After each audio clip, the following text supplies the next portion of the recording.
Amados hermanos, cada uno de estos eventos que estuvimos revisando, y por eso creí pertinente que nos alargáramos un poquito y lo dividiéramos en 4 partes, eran en verdad importantes para las reflexiones a las que llegamos en su momento, ¿verdad?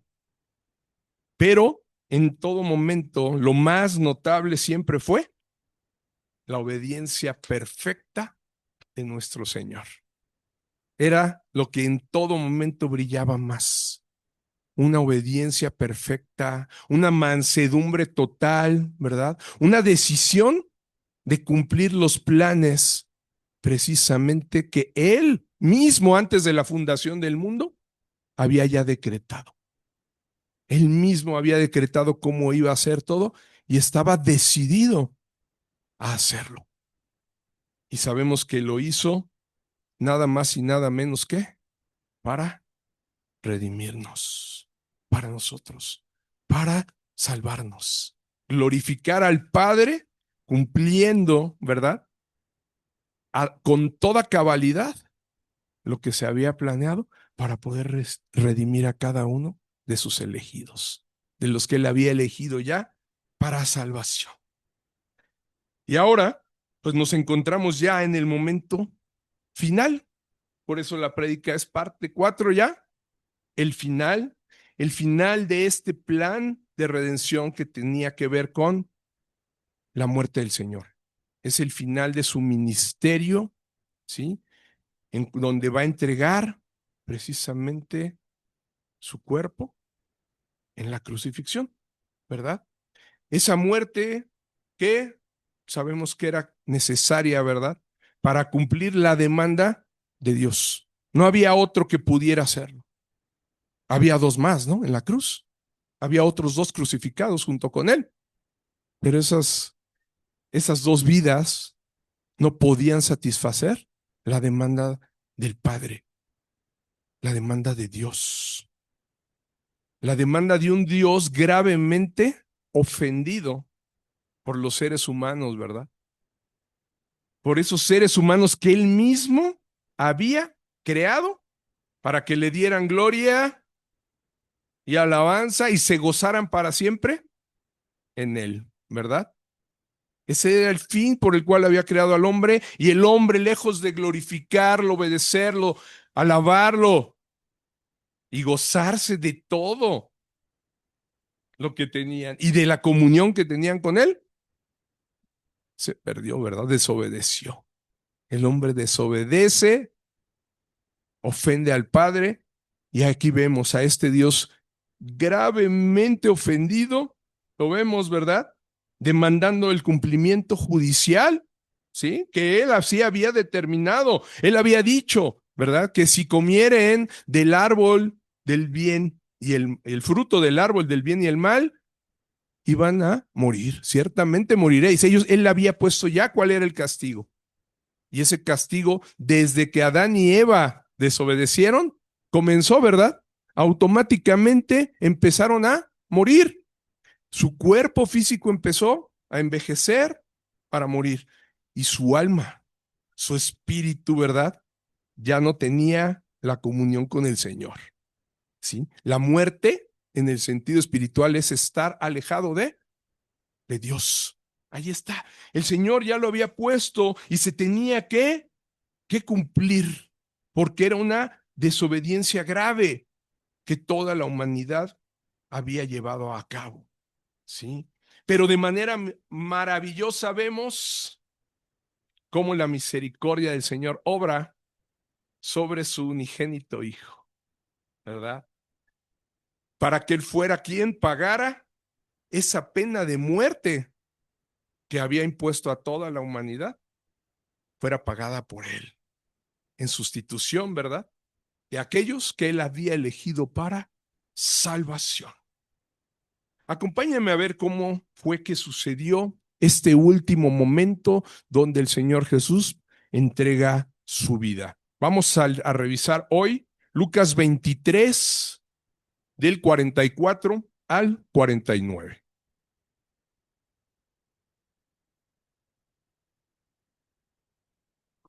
¿Y alguien necesita Biblia? Aquí hay. tenemos si alguien quiere ir siguiéndolo, o si quieren pueden ir también siguiendo en la pantalla los versículos. Lucas 23 del 44 al 49 y lo vamos a leer todos al unísono, ¿les parece? Vamos juntos. Cuando era como la hora sexta, hubo tinieblas sobre toda la tierra hasta la hora novena. Y el sol se oscureció y el velo del templo se rasgó por la mitad. Entonces Jesús, clamando a gran voz, dijo: Padre, en tus manos encomiendo mi espíritu. Y habiendo dicho esto, expiró. Cuando el centurión vio lo que había acontecido, dio gloria a Dios, diciendo: Verdaderamente este hombre era justo. Y toda la multitud de los que estaban presentes en este espectáculo, viendo lo que había acontecido, se volvían golpeándose el pecho. Pero todos sus conocidos y las mujeres que le habían seguido desde Galilea estaban lejos mirando estas cosas.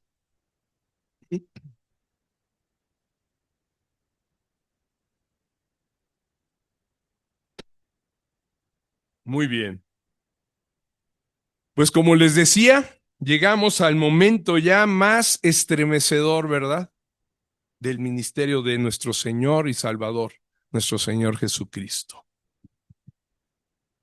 Es el momento de su muerte en la cruz, donde va a encomendar su espíritu al Padre.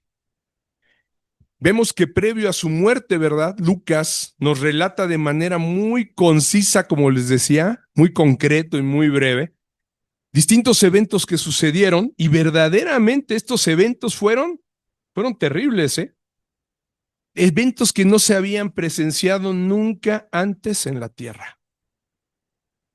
Y yo te diría, ¿cómo no iba a ser así, no? Si el evento más grande que estaba sucediendo, el evento principal, estaba llevándose a cabo.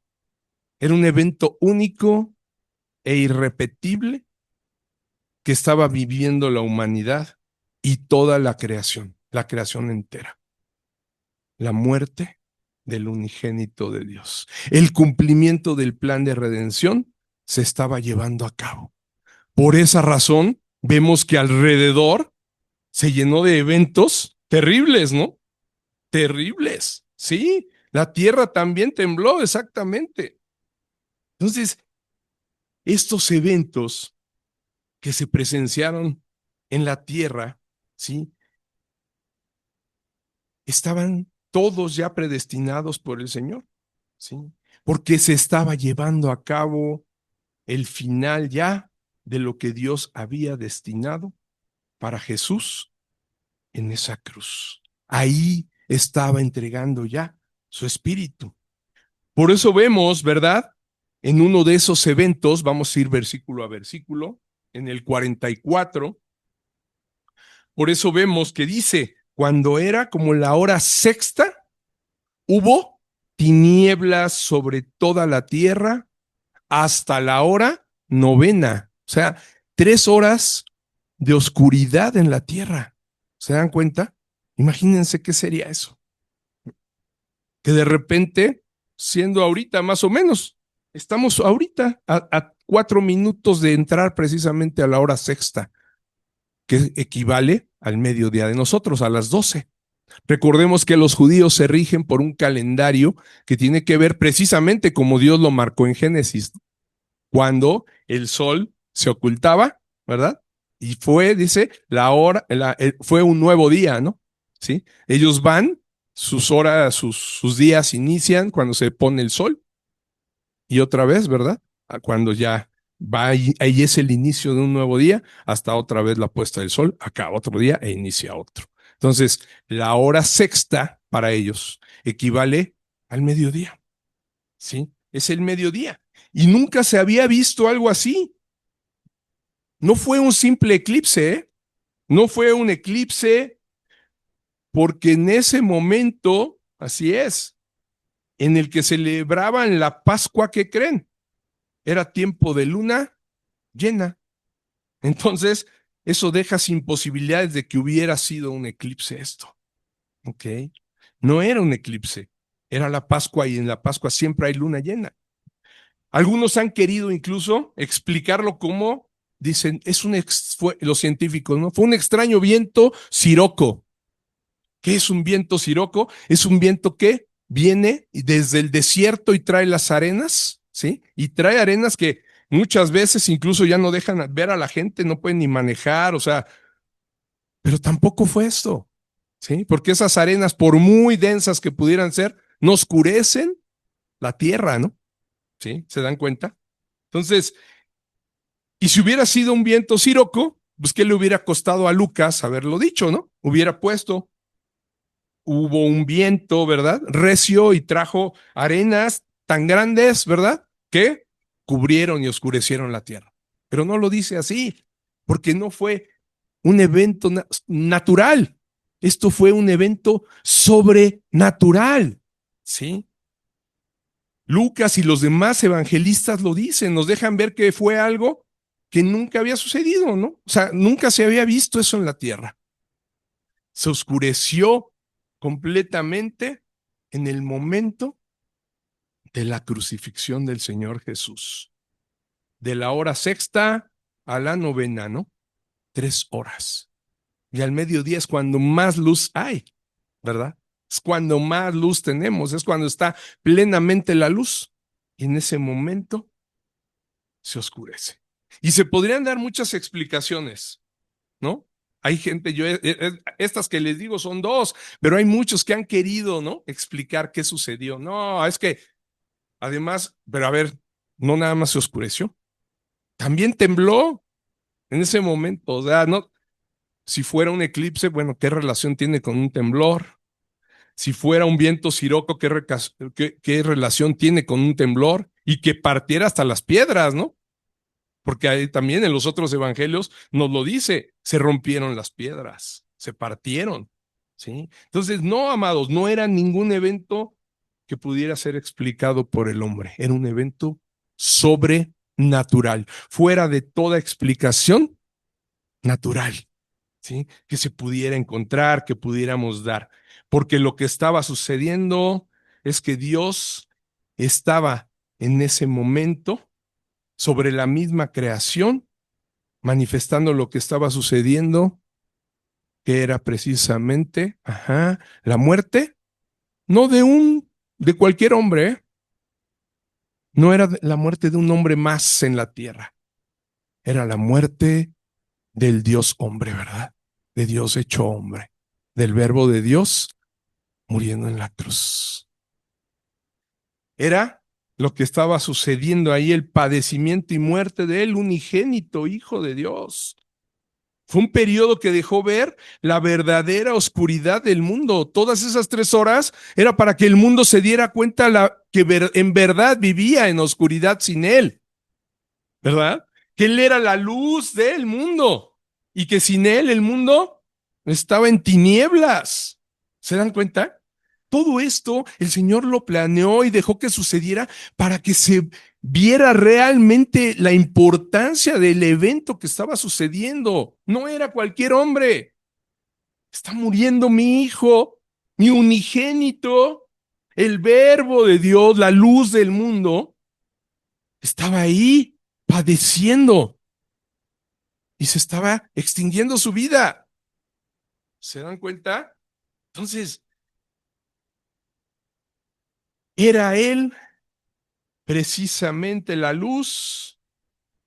Y no solo fue oculto el sol en 3 horas, sino que el sol de justicia, que es Cristo, nuestro Señor, se estaba también ahí extinguiendo. ¿Se dan cuenta? La verdadera luz, y esta es nuestra reflexión primera, la verdadera luz para los hombres estaba dejando su vida en la tierra por amor de los que el Padre le había dado. Ese evento que estamos viendo ahí es precisamente esto. Y si es la luz, ¿están de acuerdo? Juan 1, del 4 al 5, el primer capítulo de Juan, nos lo deja ver. ¿Qué dice? A ver, todos lo leemos juntos. En él estaba la vida, y la vida era la luz de los hombres. La luz en las tinieblas resplandece, y las tinieblas no prevalecen contra ella. Ahí está. ¿Por qué se estaba oscureciendo la tierra? Porque esa luz verdadera, ¿verdad? Estaba dejando ahí su vida, ¿verdad? Su cuerpo estaba siendo ahí entregado. Juan, en el mismo Juan 1, primer capítulo del 9 al 10, también lo declara. ¿Listos? Vamos a leerlo también juntos. Aquella luz verdadera que alumbra a todo hombre venía a este mundo, y el mundo por él fue hecho, pero el mundo no le conoció. En el mundo estaba, exacto. ¿Dónde estaba? Ahí en el mundo es él. Vino al mundo. Y el mundo, además, ese mundo al que él vino había sido hecho por él mismo. Pero el mundo no le conoció. Fue rechazado por todos, por los que él venía a salvar, ¿verdad? A los suyos vino y los suyos no le recibieron. Amén. Sí. Entonces, aquí estamos viendo esa declaración de Juan, de que él era la luz verdadera, nos deja ver el por qué el Señor estaba en estas 3 horas mostrándole al mundo entero quién era él que estaba muriendo. No cualquier hombre, el unigénito, el redentor de la humanidad, estaba muriendo. La luz que el mundo no conoció se estaba yendo de la tierra. Y el mismo sol se vio oscurecido por la magnitud del acto que estaba presenciando toda la creación. ¿Sí? Esta magnitud, esta importancia, estaba oscureciendo al mismo sol, ¿verdad? Pero en ese momento que el sol oscureció, también otro evento se iba a presentar. ¿Qué dice el 45? Avancemos otro versículo, por favor. Y el sol se oscureció y el velo del templo se rasgó por la mitad. ¿Se dan cuenta? No solamente estaba la tierra en tinieblas, sino que además en el templo estaba otro evento sucediendo. Se estaba rasgando el templo, dice, por la mitad. En los otros evangelios dice de arriba a abajo. ¿Sí? 2 eventos sobrenaturales. El sol oscureciendo y el templo rasgado de arriba abajo. ¿Y por qué digo que también ese evento fue sobrenatural? Porque el material y grosor de ese velo, ¿sí? Era tan ancho y resistente que no hay explicación física para que se haya rasgado así. Y además exactamente por la mitad, ¿no? Dijeran, oye, pues a lo mejor se rompió un cachito de abajo, ¿no? Pues alguien lo jaló o algo. No. El velo del templo de repente es rasgado así, o completamente por en medio, y se rompe, siendo telas gruesísimas. Utilizaban para eso telas muy, muy anchas, ¿no? ¿Por qué? Porque sabemos que ahí adentro, en el templo antes estaba la presencia del Señor, ¿verdad? Y así había sido mandado, ¿sí? Por el Señor que se construyera desde el tabernáculo de reunión, ¿verdad? Hasta el templo. Entonces, no hay explicación física, pero sí hay aquí una explicación espiritual. Porque ese velo que estaba ahí en el templo dividiendo el lugar santísimo, cubriendo la presencia del Señor a todo hombre que ingresara del templo, ahora estaba siendo ya roto, rasgado, ¿sí? Porque el sumo sacerdote, que es antes podía solo entrar, ¿recuerdan ahí? El sumo sacerdote, ¿no? Ahora, el sumo sacerdote eterno, que es Jesucristo, ¿sí? Estaba dando acceso al Padre. La presencia de Dios ahora iba a estar abierta a todos aquellos que hubieran creído en Jesucristo, el sumo sacerdote eterno, ¿verdad? Todos los demás sacerdotes, los que eran de la orden de Aarón, ¿verdad? Y de Leví, todos los sacerdotes levíticos ya habían muerto, ¿no? Siempre iban muriendo. Y los que quedaban, de los que estaban ahora era de Anás, ¿verdad? Y su familia, al final iban a morir también. Pero el que estaba ofreciendo este sacrificio para poder entrar al lugar santísimo, que estaba dejando ver el Señor, ya no hay velo, está rasgado. Ahora van a poder entrar todos aquellos por los que la expiación había sido ofrecida. ¿Sí? Él hizo precisamente el único y suficiente sacrificio. ¿Con qué? Con su cuerpo, ¿verdad? Ofreció no un cordero, no ofreció machos cabríos, su propio cuerpo, que era precisamente la expiación más eficaz y poderosa que había sido requerida por Dios, la del Cordero de Dios que quita el pecado del mundo. Esa sangre del Cordero ahí estaba siendo en la cruz derramada para el perdón de los pecados. ¿Se dan cuenta? ¿No tiene explicación física? No. ¿Por qué se rompió de repente? Pero la explicación espiritual nos deja ver el por qué Dios hizo que se rasgara ese velo. Fue rasgado por Él mismo. Él mismo fue el que lo rasgó. Fue su poder. Amén. Así es.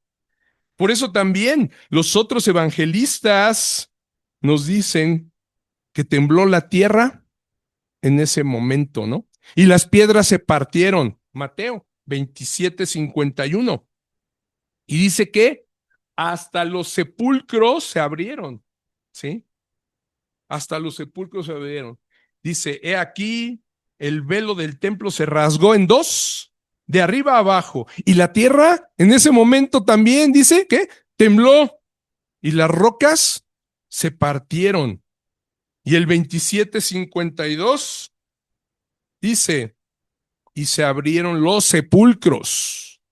Y muchos cuerpos de santos que habían dormido se levantaron.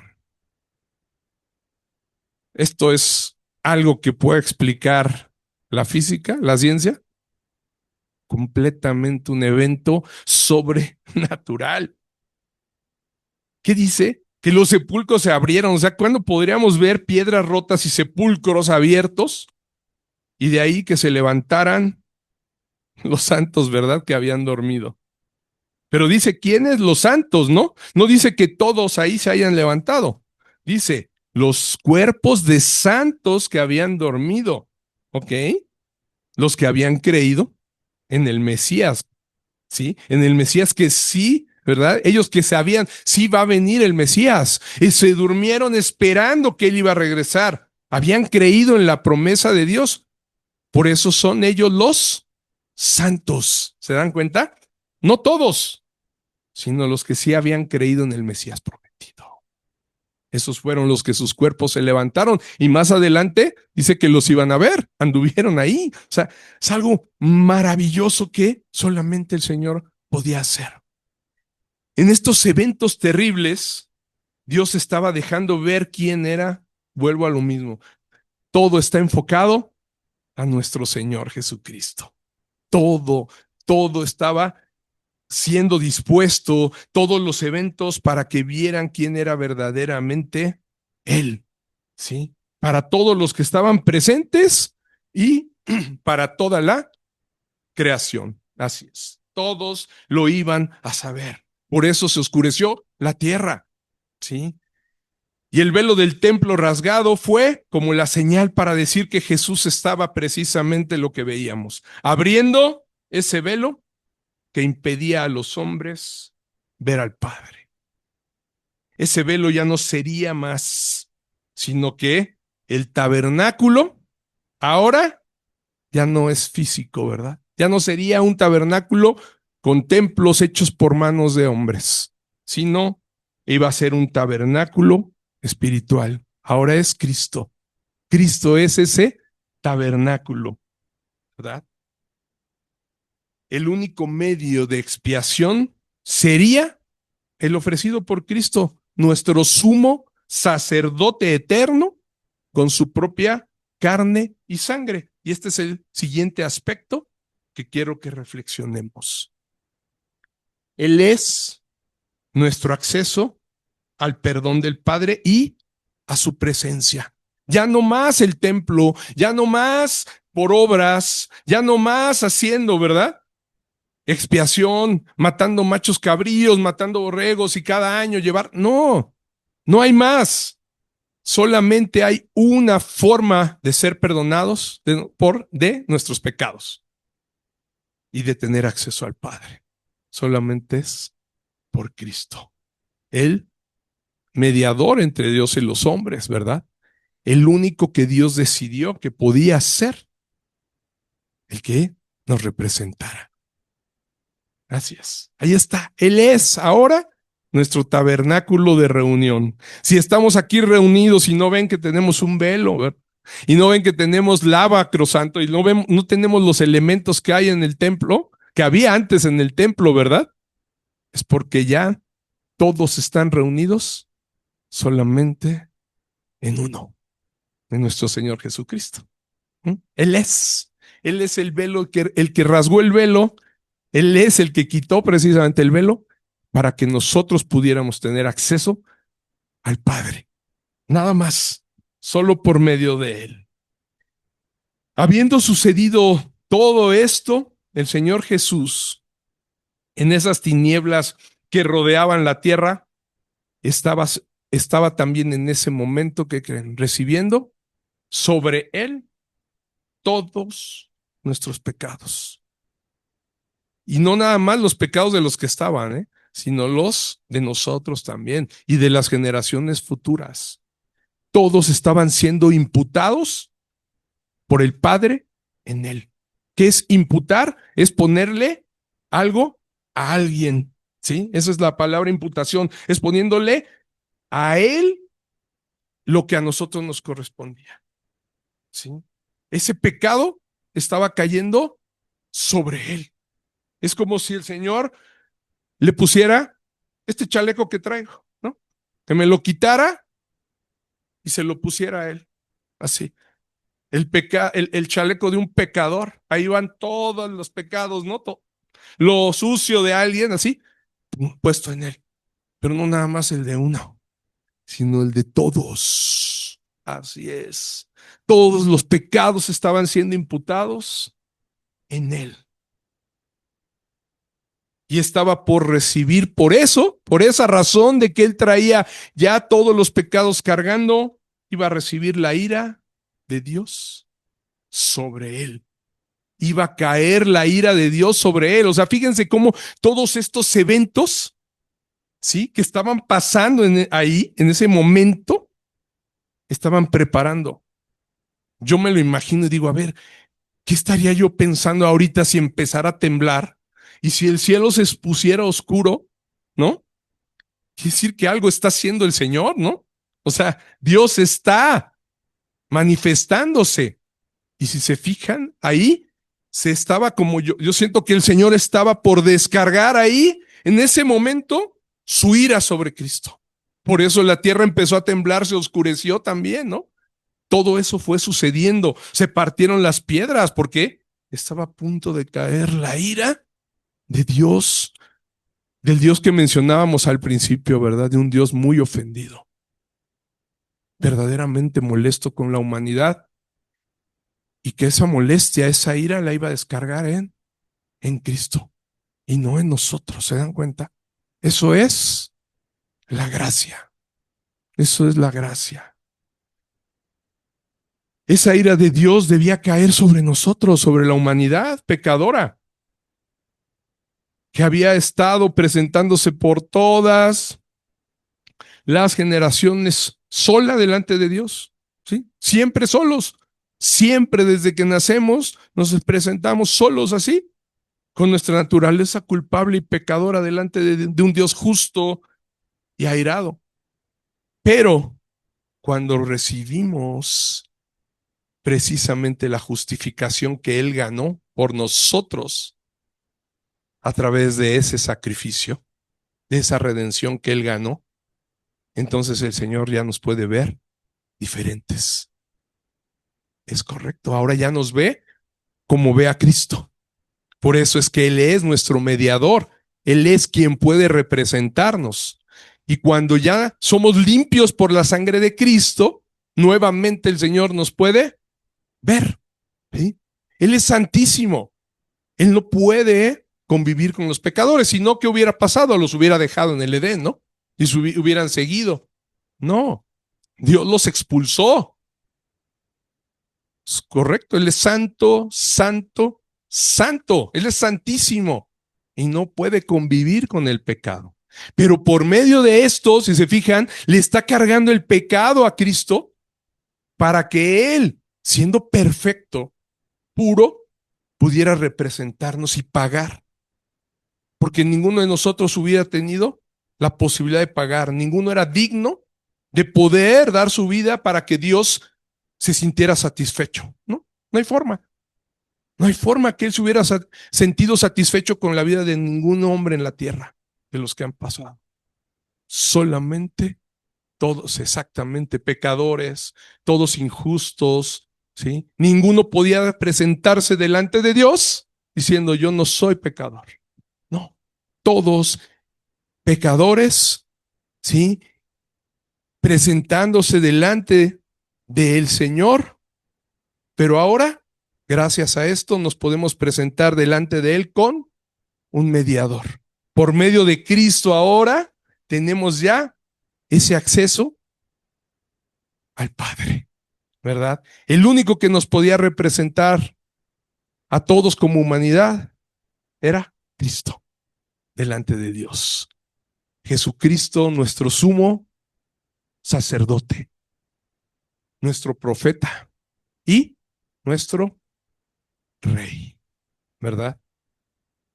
En ese momento en el que caería la ira de Dios, es cuando, ahorita lo vamos a ver y se ve muy con toda claridad, es cuando el Señor Jesús clamaría diciendo, dice, entonces Jesús, clamando a gran voz, dijo, Padre, en tus manos encomiendo mi espíritu. Y habiendo dicho esto, expiró. Así es.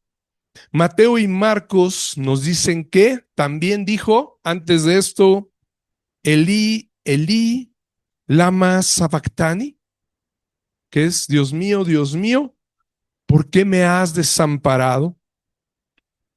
Y verdaderamente sí estaba desamparado, Estaba siendo dejado solo, separado de la humanidad, de todos los pecadores, para que fuera Él el único que estuviera rindiendo cuentas por nosotros. ¿Se dan cuenta qué amor tan grande? No, tú no seas. No aguantarías ni siquiera la presencia del Padre. No tienes idea lo que es la ira de Dios.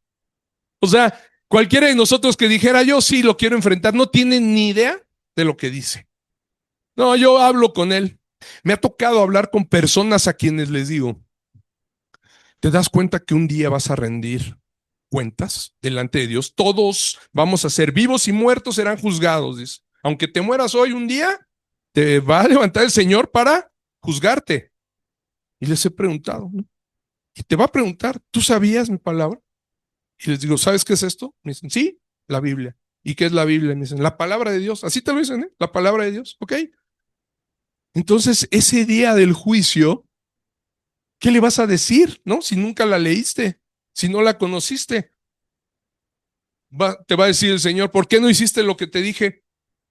Pues porque no sabía. Por eso estás aquí, ¿no? Por eso vas al infierno, por eso eres culpable. ¿Se dan cuenta? Pero muchos me han dicho, bueno, pues ya veré ese día. O sea, ese día a ver ya qué hago. No, o sea, en ese día ya no puedes hacer nada. En ese día estás perdido. Si estás delante de la presencia del Señor no es para defenderte.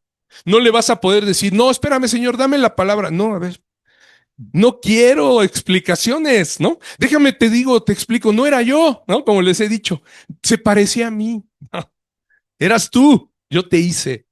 Déjame, te traigo mis testigos, mira, ve, que te digan que yo sí quería leer, ¿verdad? Mamá, ¿verdad? Dile que yo sí leía, ven, ¿no? Mamá, dile que yo sí, ¿verdad? El Señor va a decir, yo no necesito testigos, yo no necesito pruebas, ¿verdad? Las pruebas las tengo yo. ¿Quieres ver las pruebas? Aquí están. O sea, ¿quién va a poder resistirse? Nadie, ¿verdad? No os engañéis. Dios no puede ser burlado. Todo lo que el hombre sembrare, eso también cosechará. O sea, ¿quién podrá decir, no, Señor, yo sí? No, el Señor sabe perfectamente quién lo rechazó y quién no. Así de sencillo. ¿Se dan cuenta? Entonces, ese va a ser un momento terrible, pero Jesucristo nos libra de eso. ¿Se dan cuenta? Él nos libra de eso. Él no va a permitir que caiga esa ira sobre los hijos que va a caer sobre los hijos de desobediencia. Al momento de que nosotros fuimos justificados y cubiertos con su sangre, sí, vamos a estar delante del Padre también en ese juicio, pero ¿qué creen? Como no podemos justificar nada con nuestras propias palabras y actos, ¿por qué? Estando delante, por supuesto que vamos a decir, pues sí, pequé, Señor. Era pecador, ¿no? Ahí va a estar el Señor Jesús diciendo, pero tú fuiste justificado por mí, yo pagué por él, ¿sí? A la derecha va a separar a sus ovejas, a la izquierda a sus cabritos, ¿verdad? Lo hemos leído ya la vez pasada. Entonces, ¿qué va a suceder? Sí, todos vamos a estar ante ese juicio en el cual no podemos responder solitos, pero teniendo a nuestro mediador, a nuestro representante, entonces recibiremos esa salvación y la ira de Dios que está preparada precisamente para los hijos de desobediencia que va a caer, ya no va a caer sobre nosotros. ¿Se dan cuenta? ¿Por qué? Porque esa ira que estamos viendo ahí en esa cruz cayó sobre Jesús ya. La ira que le correspondía a los que son hijos de Dios, a los que Él escogió, por los que murió y salvó, ya le cayó a Jesús, ya la recibió Él. Y no la vamos a recibir los que hayamos creído en Él. Sí. Por eso el Señor lo vemos aquí, que verdaderamente lo que está clamando es que sí estaba solo. ¿Por qué me has desamparado? Dios mío, ¿por qué me has desamparado? ¿Por qué estoy solo? Y es el único momento en que el Padre escondió su rostro y no volteó a ver a Jesús. No podía, como les decía, porque Él es santísimo y estaba cargando en Él todo el pecado de nosotros. Imagínense voltearlo a ver y verlo tan sucio de cada una de las cosas que nosotros hacemos.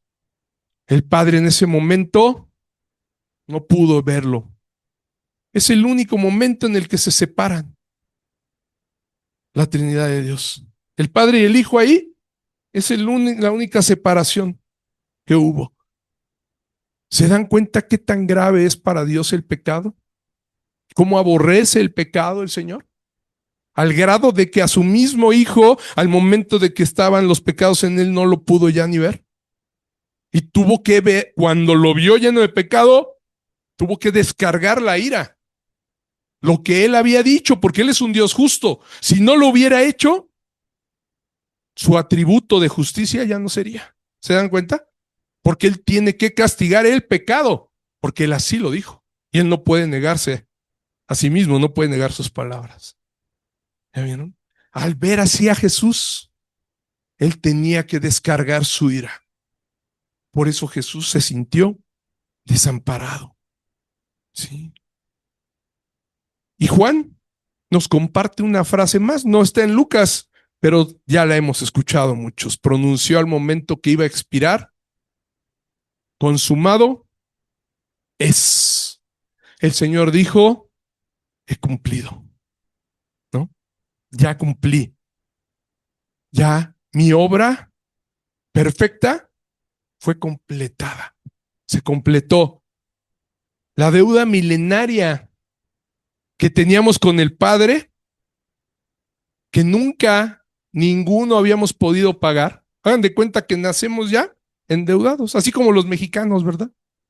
Desde que naces, la deuda externa, ya tienes deuda. Dices, oye, pero yo nunca he comprado nada ni nada. Nuestros niños ya deben, ¿no?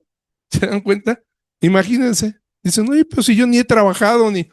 Pues ya estamos en deuda. Así, el hombre desde miles de años atrás ha estado endeudado, ¿no? Con una deuda con el Señor que nunca ha podido pagarle, porque no es posible pagarla. ¿Se dan cuenta? Sí, hijo, dime. Ujú. Ya te estoy preocupando, ¿verdad? ya va, dice, ya está viendo su alcancía, Iker, dice ya, voy a empezar a guardar.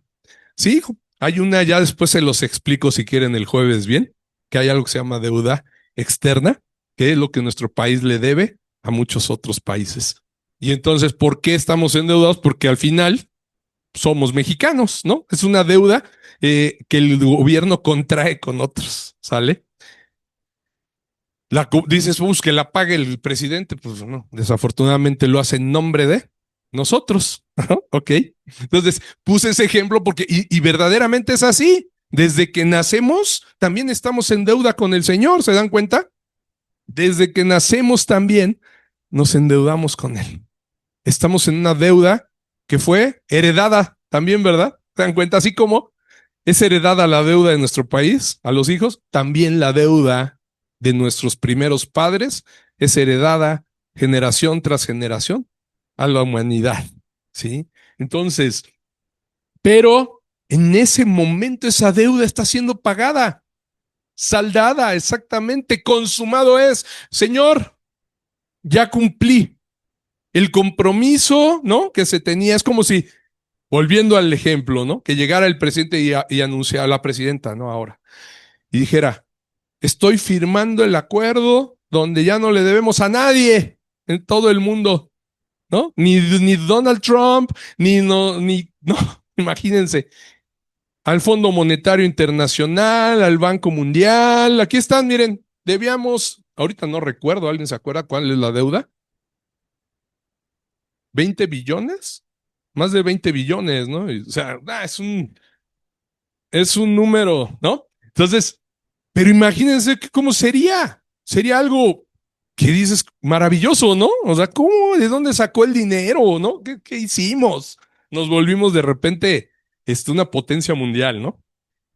De esa manera, imagínense la forma maravillosa en la que el Señor se presenta y dice, consumado es, Padre, ya, pagado. El que se presenta como un fiador, ¿verdad? Cuando tú contraes una deuda y tienes un fiador, le pueden cobrar a tu fiador, ¿eh?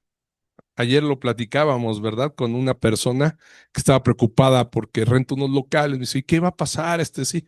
Y le dice el abogado, pues sí, nosotros, al fiador de otra persona que estaba aquí abajo, pues sí fuimos a embargarle. ¿Cómo? O sea, si el que debiera el otro, sí, pero el que pagó los platos rotos fue su fiador.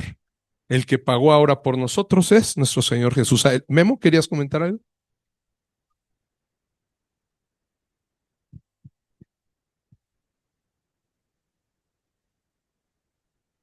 Ujú. Así es, en un mismo acto, ¿sí? O sea, no es tanto como el inicio de la redención, más bien es la redención consumada. ¿Ya viste? O sea, en ese momento el Señor dice, son redimidos por Él, ¿sí? Ya la deuda ha sido saldada por Él, pagada por Él, ¿no? Exactamente, es correcto, ¿no? De los pecados, sí, todos anteriores, ¿no? Pero lo maravilloso es que Él tiene el poder incluso de perdonar los pecados también futuros, ¿verdad? De los que íbamos a venir después. ¿Ok? Sí, claro. no podemos tener ese perdón si no creemos primeramente en Cristo. No hay más. Es un privilegio que únicamente tienen aquellos que creen que era necesario que se pagara esa deuda, ¿verdad? Bueno, más bien, sí, que se pagara esa deuda solo por Cristo. Los que hemos entendido que solamente hay un mediador entre Dios y los hombres, Jesucristo hombre, somos los que somos beneficiarios, podríamos decirlo así, de ese convenio tan maravilloso, de ese pacto que Dios hizo, ¿verdad? Para salvarnos, ¿ok? Es el pacto de redención, que Dios mismo lo hizo, ¿eh? No, ese pacto, a diferencia de los pactos anteriores, pactos de obras, ¿sí? Los pactos que hizo con Abraham, es diferente.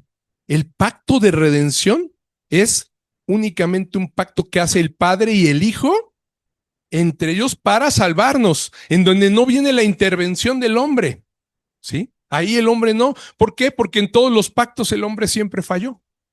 Si este pacto tuviera que ver con la intervención del hombre, otra vez no hubiera sido eficaz.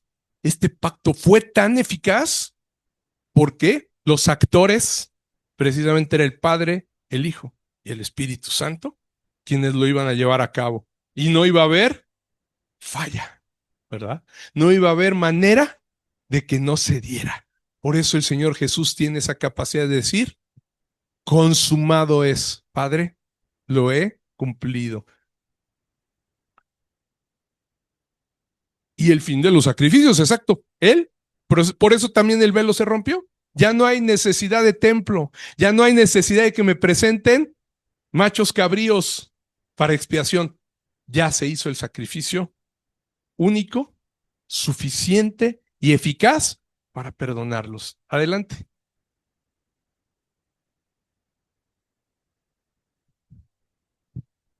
Así es, así es. No es hombre, dice, para mentir, ni hijo de hombre para que se arrepienta. Amén, es cierto. Ese pacto, la garantía de ese pacto, ¿se dan cuenta? Tiene la mayor garantía que pueda haber, ¿sí? Que es la palabra de Dios. ¿Cómo sabes que se cumplió? ¿Cómo sabes que se va a cumplir? Porque Dios lo dijo. ¿Con qué está garantizado? El Señor dice, con mi palabra.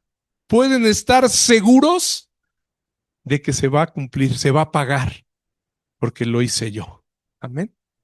Iker, ¿querías preguntar algo más? Levantaste tu mano. ¿Ya no? Ah, bueno. Ok.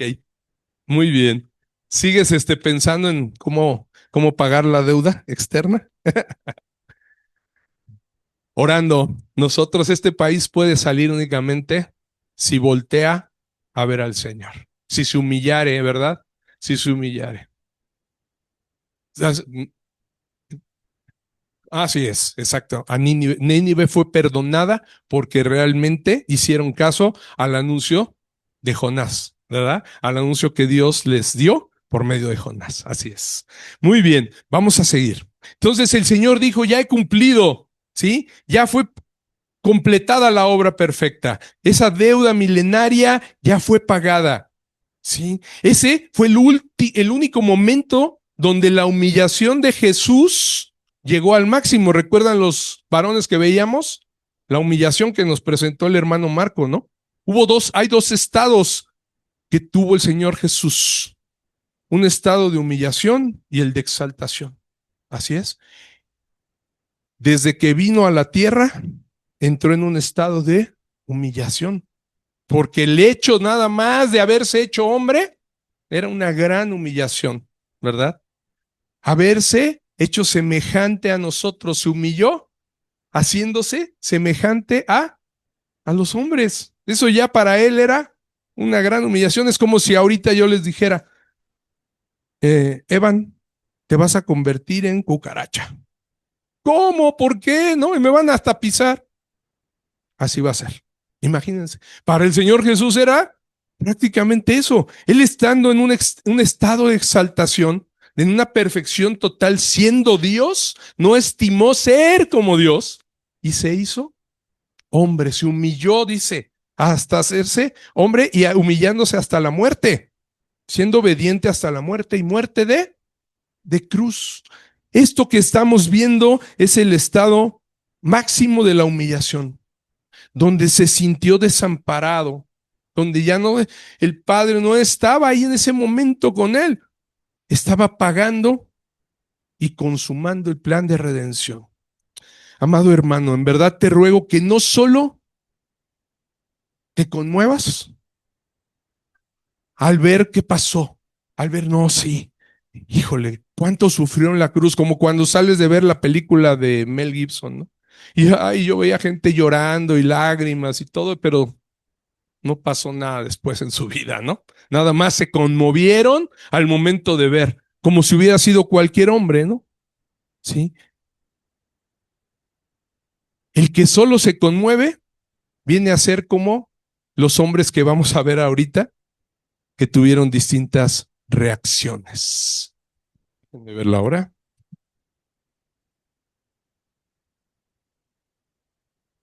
48. Sí, ve al 48. ¿Sí? Dice, y toda la multitud de los que estaban presentes en este espectáculo, viendo lo que había acontecido, se volvían golpeándose el pecho. Algunos autores comentan que el golpearse el pecho es señal de dolor y arrepentimiento, pero otros dicen que es señal de dolor y de remordimiento. ¿Ok? ¿Ustedes qué opinan? Los que estaban ahí, ¿qué estaban teniendo? ¿Arrepentimiento o remordimiento? Son dos cosas diferentes. Remordimiento, porque se iban porque ya era la Pascua, ¿no? Porque ya tenían que ir a preparar el cordero, ¿verdad? O sea, nada más. ¿Y se golpearon el pecho? Sí, porque sintieron un remordimiento así de híjole. Sí, y hijo, pobre hombre, ¿no? Así como, hijo, pobre hombre, ¿no? Ya lo dejaron deshecho, ¿no? ¿Se dan cuenta? Esa multitud que estaba presentando ese espectáculo, como lo dice Lucas, el golpe de pecho solamente era dolor y arrepentimiento. Esto que les digo, estos comentaristas, por ejemplo, nos llevan a el publicano y el fariseo. ¿Recuerdan? Que también hay otros golpes de pecho ahí. El publicano que se golpeaba el pecho, ¿sí? Pero él sí estaba arrepintiéndose, porque él estaba diciendo, sé propicio a mí, pecador, ¿sí? Ahí está, ¿no? No quería ni alzar los ojos al cielo, sino que se golpeaba el pecho diciendo, sé propicio a mí, pecador. Este hombre estaba reconociéndose pecador, ¿sí? Y el 14 de ese mismo, ¿se acuerdan que lo predicamos, no? Ya habíamos pasado por Lucas 18. Os digo que este descendió a su casa, en palabras del mismo Señor Jesús les dice, este descendió a su casa justificado antes que el otro. El otro, ¿se acuerdan que era un fariseo, no? Que decía, Señor, gracias que yo no soy igual que todos estos pecadores, ¿no? Yo doy diezmo, 2 veces a la semana ayuno, ¿no? De todo lo que gano diezmo, Señor, y no como estos hombres que son ladrones, pecadores, aún este publicano que ni siquiera se quiere acercar al templo, ¿se acuerdan? El Señor precisamente nos deja ver lo que es el arrepentimiento y lo que es el remordimiento. Aquí, Él mismo dice, este será justificado antes que el otro. Y el ser justificado es señal de salvación, lo que hablábamos, ¿no? A este ya se le perdona, antes que al otro que dice ser muy bueno y que hace buenas obras.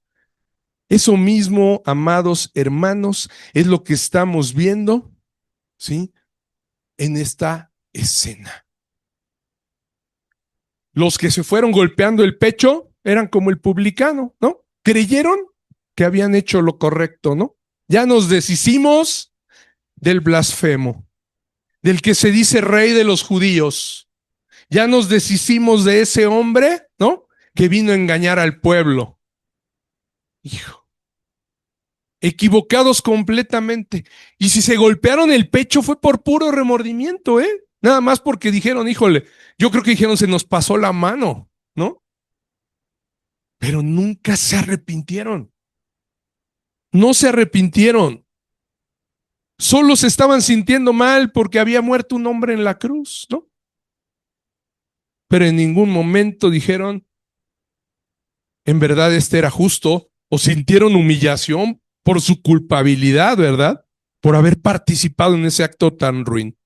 Solo había en ellos el dolor normal que hay cuando pasa alguna situación, como cuando oyes en las noticias, ay, hay desaparecidos, ¿no? Hay otra vez 10,000, no sé cuántos ya, ¿no? Y secuestraron a 10 en las minas de Sinaloa, ¿no? Y encontraron el cuerpo ya de uno, y encontraron una mujer ya, y todo el mundo, ¿qué dice cuando lo hijo, está re mal la situación, ¿verdad?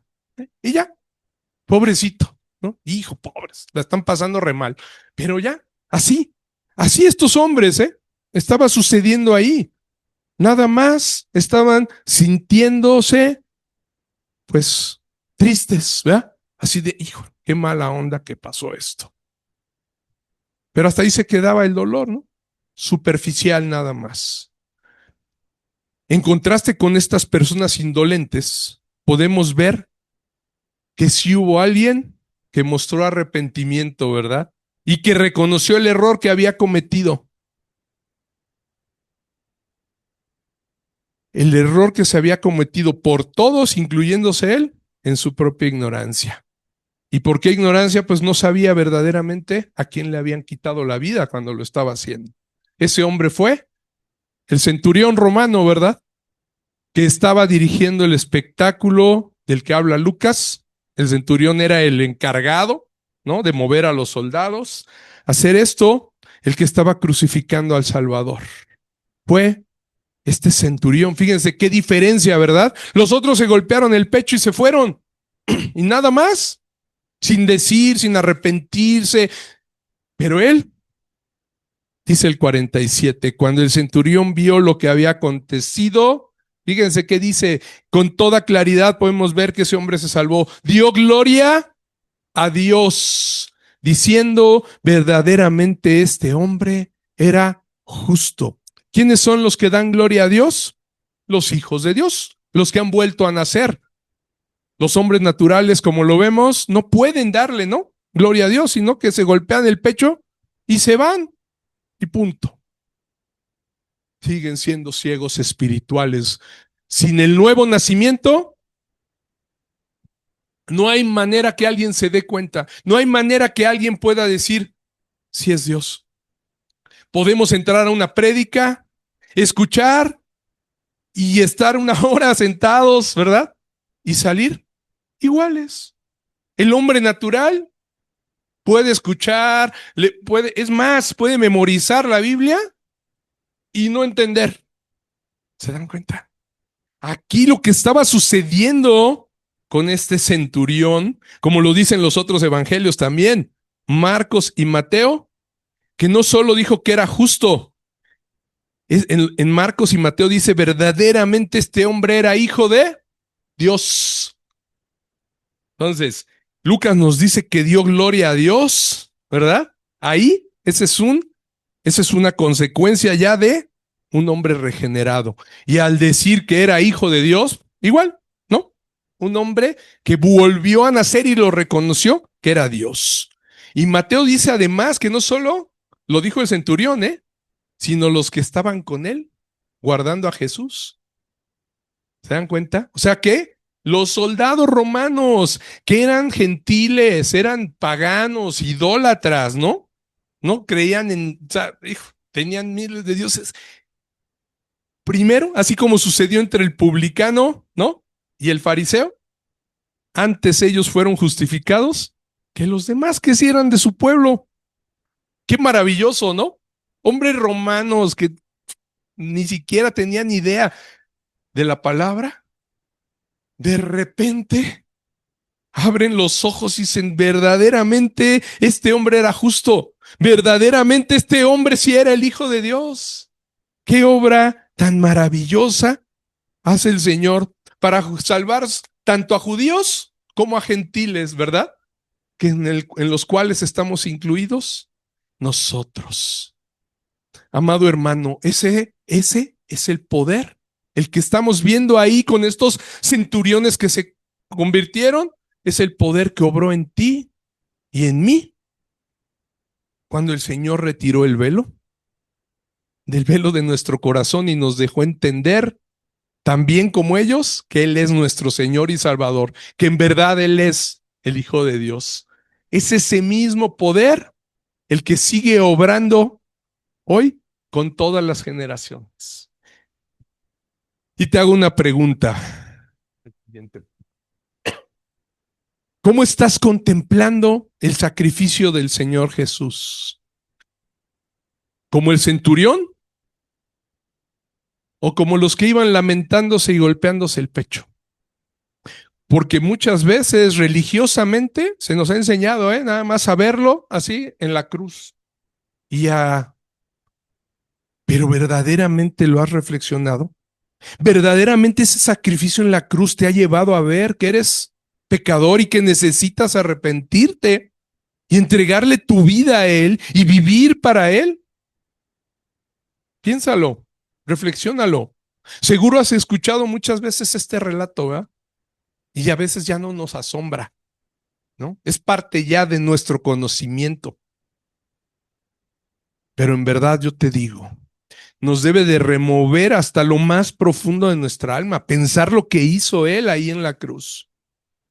En verdad debemos comprender que esa humillación que sufrió el Señor, esa obediencia, nos salvaron. Su humillación y su obediencia perfecta nos salvaron de la muerte eterna y de la ira de Dios que estaba preparada para cada uno de nosotros. Que está preparada aún. En el día terrible del Señor esa ira va a caer. Pero en verdad debemos entender que si hoy podemos librarnos de esa ira es porque hemos comprendido esto. Y que solo Él es quien puede hacer esa obra en nosotros. Veámosla verdaderamente como lo que representó. No es nada más un acto religioso. No es nada más algo para que nos sorprendamos y nos golpeemos el pecho. Yo, pecador, pecador, pecador, y ahí va. No, es para verdaderamente reflexionar. Y por último, para terminar, debemos gozarnos como testigos de este acto tan maravilloso. Y quizá me vas a decir, pero pues no me consta, ¿no? Yo no estaba ahí, yo ni había nacido, ¿no? Vamos a ver qué nos muestra el Señor en el último de los versículos, ya para terminar, el 49. Dice, pero todos sus conocidos y las mujeres que le habían seguido desde Galilea estaban lejos mirando estas cosas. Sus discípulos, que son esos que menciona como todos sus conocidos, ¿no? Los que dice todos sus conocidos, eran los discípulos, los que sí le habían creído y lo seguían. Eran los que estaban de lejos viendo estas cosas.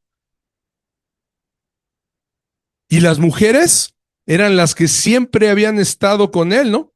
También fielmente dice que lo seguían desde Galilea, ¿no? ¿Qué dice? Que estaban desde lejos, ¿no? Viendo todas estas cosas, mirando. ¿Te das cuenta? Yo te diría, no importa qué tan lejos hayamos nacido de esa época. Lo que importa es que el Señor Jesús, en esa lejanía de tiempo tan grande en la que nacimos hoy, nosotros, más de 2000 años que ya pasaron, ¿verdad? Nos deja ver con ojos espirituales todo lo sucedido por medio de su palabra. A ellos les permitió ver las cosas desde lejos, ¿no? Porque ninguno podía beber de la copa que él iba a beber. Por eso es que los separó. Mis discípulos no. Ustedes no vengan conmigo, esto no les corresponde. ¿Te dan cuenta? Y los separa, por eso ellos estaban viendo desde lejos. Ni tampoco ninguno iba a recibir en ese momento el bautismo con el que estaba siendo bautizado el Señor. ¿Recuerdan? Como se lo dijo a los hijos de Zebedeo, cuando le pedían estar sentados uno a su derecha y otro a su izquierda, ¿no? Por intervención de su madre. ¿Recuerdan que les dijo? ¿Y el Señor qué les dijo? Ustedes no pueden, en verdad, beber la copa que yo voy a beber, ¿no? La ira de Dios, ni siquiera no saben ni lo que están pidiendo, ¿no? ¿Sí? Ni siendo bautizados, no pueden ser bautizados con el bautismo que yo recibiré. Él hablaba de su muerte, ¿ok? Entonces, ahí vemos claramente cómo el Señor está separando a a los suyos, exactamente, los está poniendo, ¿sí? A los que habían creído, a los discípulos y a las mujeres, ¿sí?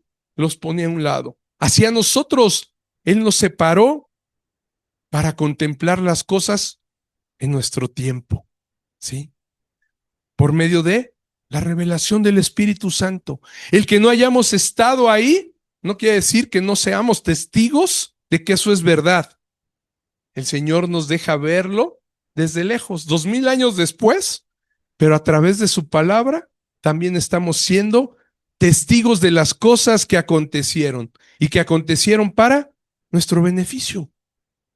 ¿Quién podría negarse a testificar estas cosas tan grandes y maravillosas?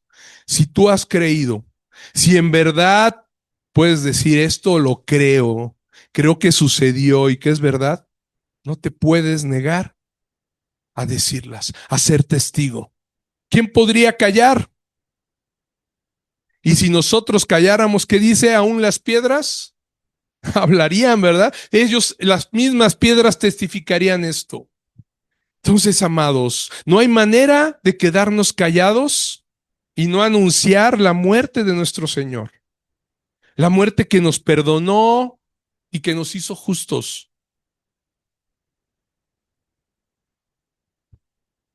Esa muerte, reflexiónalo siempre, que era necesaria para que el Padre nos pudiera aceptar como hijos.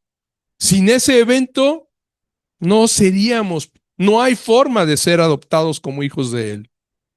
Y esto es lo último. Hablemos, testifiquemos, testifiquemos que estábamos muertos y ahora vivimos. Que estábamos perdidos en las tinieblas de este mundo. Este mundo verdaderamente vive en tinieblas, ¿cierto? Pero en esas tinieblas Jesús nos encontró.